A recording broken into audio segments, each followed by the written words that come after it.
Hello, John Mason. How is everybody? Hope you're all well and navigating this deep freeze. Here's some good news.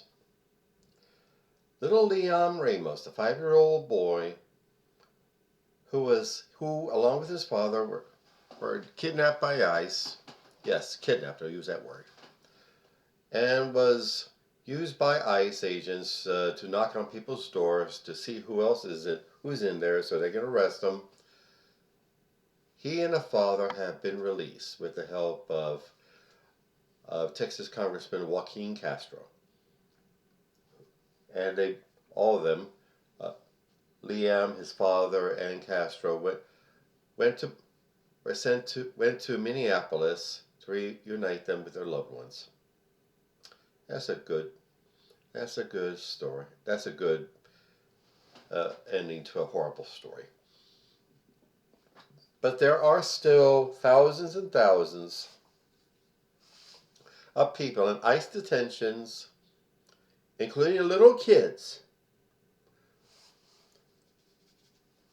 who are in there simply because they are of a certain ethnicity.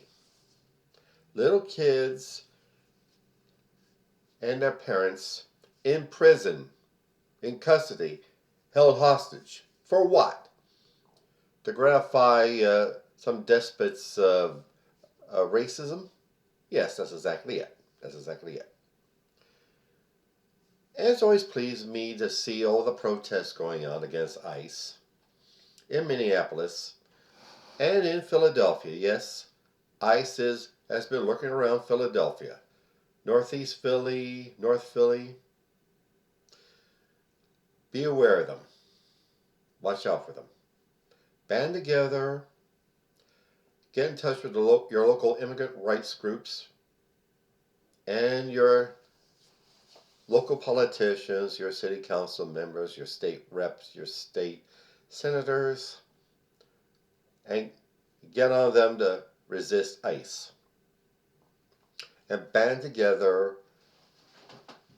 Whenever ICE is in the vicinity,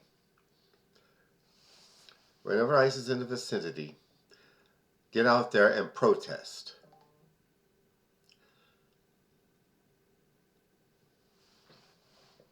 I mean, this is fascism.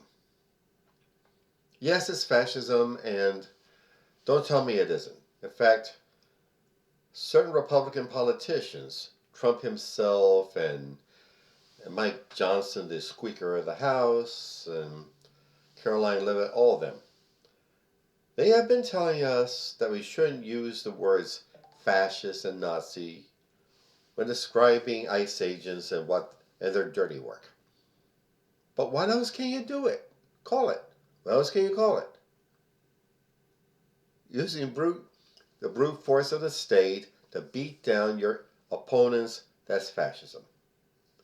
The merging of corporate power and state power is definitely fascism. And so is the whitewashing and sanitizing of our inglorious history to fit a more so-called patriotic narrative. And did I mention the merging of religion and state? Trump has been doing everything he could to appease the Christian nationalist faction. They're not real Christians. They're using Christianity as a means of repressing their enemies and getting dominance. Dominance over our culture, our education, our news media, our very lives.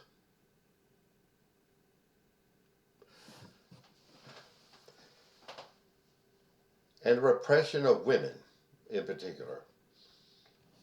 Trump has cited, has been part of the campaign against abortion.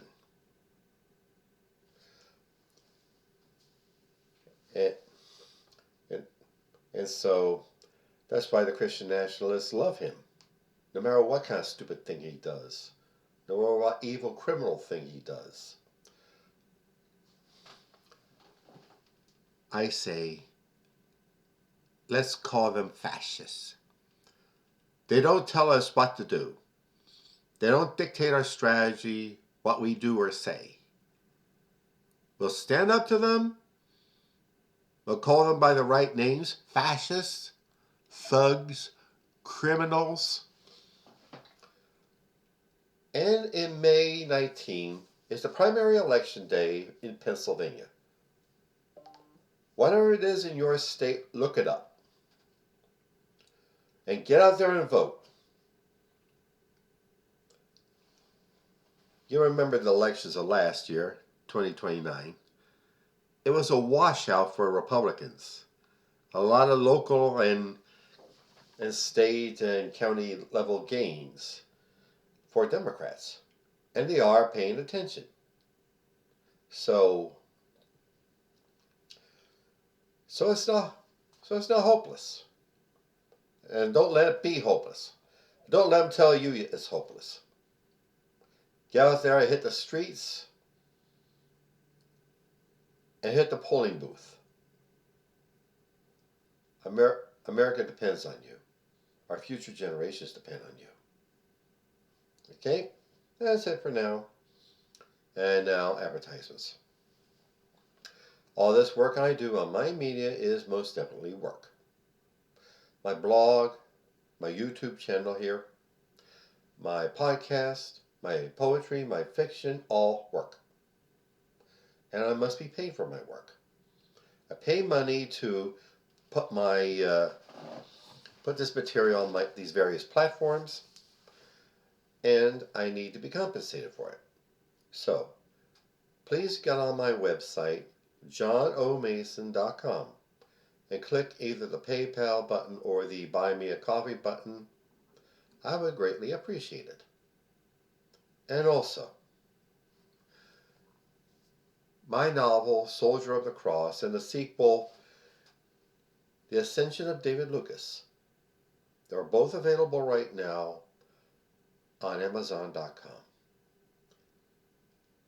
It's the story of David Lucas, who, as a young man in the early 60s, is a drunk and a whore chaser and a school bully. He just wants to be... He comes out of the army after getting into trouble, a born-again fanatical Christian, wanting to be a manly man for Jesus. And what happens to him along the way? What kind of person does he really become? Please look it up. Both of them up. Soldier of the Cross and the Ascension of David Lucas on Amazon.com. And also, Himperific is a lovely little CBD product store located on Snyder Avenue near 15th Street in South Philadelphia. There you will find some of the finest cannabis-infused products. Gummies and candies and drinks and teas and flour and lip balm and hand sanitizer and dog treats. Yeah, dog treats. Dog treats. Look them up, please. HemperificLLC.com. And also, my beloved career and business coach, Michelle Snow. Michelle's excellent in helping you develop your professional career or small business. Let you know what you're doing right, where you need work, and help you network with other up-and-coming entrepreneurs and professionals. Look them up, please. Look her up, please. growwithsnow.com. Okay?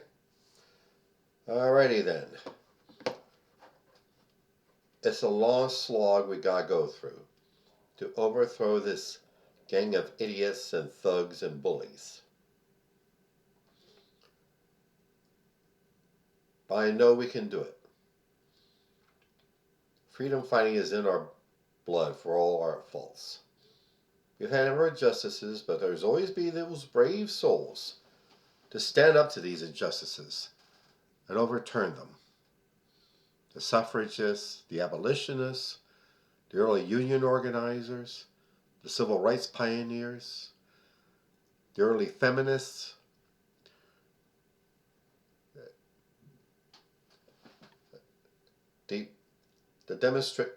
the the protesters at the Stonewall Uprising, which marked the start of the LGBTQ movement, is in our blood. Let's never give it up. Take care, stay warm, be careful in the cold. Have a good week ahead of you. Bye.